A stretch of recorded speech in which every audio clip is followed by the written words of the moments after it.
Amit Shah deputy ప్రధాని కాబోతున్నారా? కేంద్ర cabinet పునర్వ్యవస్థీకరణలో సంచలనాలు ఉండబోతున్నాయా? దేశ రాజకీయాల్లో జరుగుతోన్న చర్చ ఏంటి?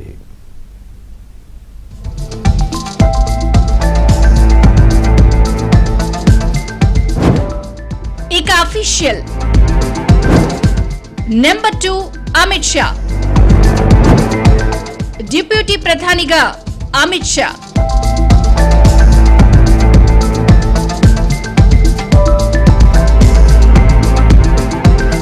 ప్రధాని మోదీ, హోంమంత్రి అమిత్ షా బంధం గురించి ప్రత్యేకంగా చెప్పక్కర్లేదు. పార్టీలోనూ ప్రభుత్వంలోనూ వారిద్దరూ ఎలా ఉంటారో అందరికీ తెలిసిందే. అందుకే ఈ కీలక సమయంలో అమిత్ షా డిప్యూటీ ప్రధానిగా చేయబోతున్నారు అనే ప్రచారం దేశ రాజకీయాల్లో ఊపందుకుంది.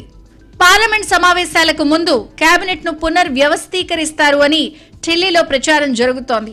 పలువురికి ఊస్టింగ్, మరికొందరికి ప్రమోషన్ లభించబోతోందని అంటున్నారు.